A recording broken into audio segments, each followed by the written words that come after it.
જય માતાજી બધાને। તો આજે હું અહીંયા વ્રજધામ આવી છું અને અહીંનો ઇતિહાસ હું તમને કહેવાની છું, મને જેટલો ખબર છે એટલો।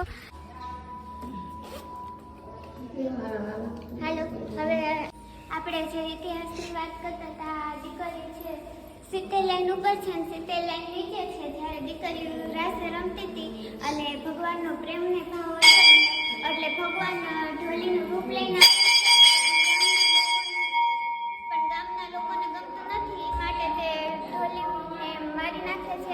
એટલે એ ઢોલી હોય છે, ભગવાન હોય છે, ભગવાન મળતા નથી ને અદ્રશ્ય થઈ જાય છે।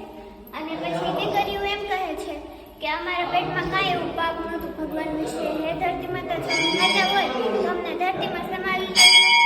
એટલે એ માટે દીકરીઓ પછી બે દીમાં તે ધરતીમાં અંદર સમાઈ જાય છે અને એવી રીતના મૂર્તિ કરવામાં આવે છે। રાસ રમતે બધી દીકરીઓ 140 આખીની દીકરીઓ।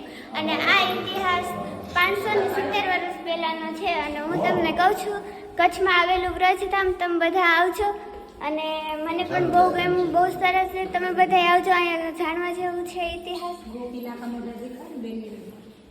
તો હવે આપણે તમને પછી મળશી। જય માતાજી।